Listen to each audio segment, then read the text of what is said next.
Hello everyone, welcome to my channel. So today we are going to discuss a very important topic, that what is the right time to take certain supplements for better absorption and better health.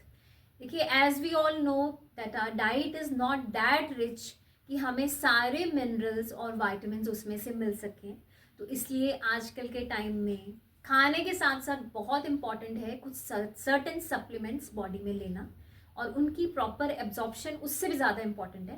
तो इस absorption के लिए important हो जाता है कि what is the right time to take दो supplements. So I would like to brief a little bit.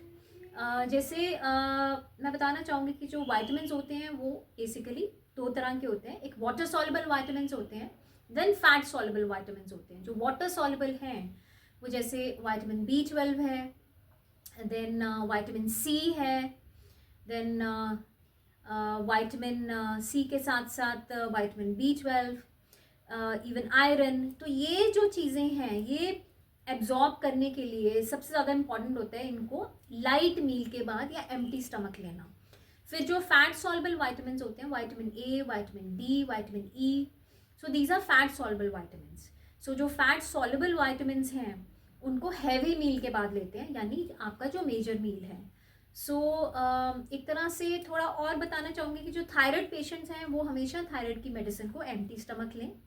जो आयरन टेबलेट्स पे हैं, अनीमिक हैं, वो उसको एम्प्टी स्टमक लें या ब्रेकफास्ट के बाद लें, लाइट मील के बाद, तभी आयरन की प्रॉपर एब्जॉर्प्शन होती है बॉडी में.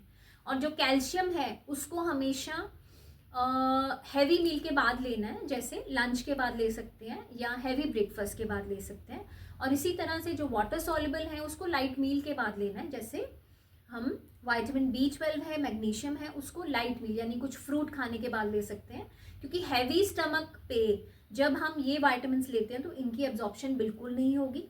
इसी तरह से जो फैट सॉल्युबल वाइटामिन्स हैं उनको एब्जॉर्प्शन के लिए फैट चाहिए होता है, तो वो हैवी मील के बाद ही बॉडी में डाइजेस्ट होते हैं. तो इसलिए जैसे वाइटामिन D है, वाइटामिन E है, ओमेगा 3 है, इवन जो कैल्शियम है वो मेजर मील के बाद ही लेना है. और आपका मेजर मील कोई ब्रेकफास्ट या लंच होना चाहिए, वो डिनर नहीं होना चाहिए, mid meal of the day होना चाहिए. एंड डिनर बिल्कुल लाइट होना चाहिए. और डिनर के बाद या लेट इवनिंग के बाद कोई भी सप्लीमेंट नहीं लेना चाहिए, because that is not going to absorb in your body. So ये कुछ टिप्स थे कि बॉडी में जो हम सप्लीमेंट्स ले रहे हैं उनको हेल्दी वे से किस तरह से हम पूरी तरह एब्जॉर्ब कर सकते हैं, ताकि हमें उसका सबसे ज़्यादा फ़ायदा हो पूरे दिन में खाने के बाद. सो इसके रिगार्डिंग कुछ भी शेयर करना चाहते हैं, कमेंट करना चाहते हैं, तो प्लीज़ मेरे चैनल को सब्सक्राइब कीजिए. आप मुझे इंस्टाग्राम पे भी फॉलो कर सकते हैं, लाइक कर सकते हैं, कमेंट्स कर सकते हैं वहाँ भी. Thank you.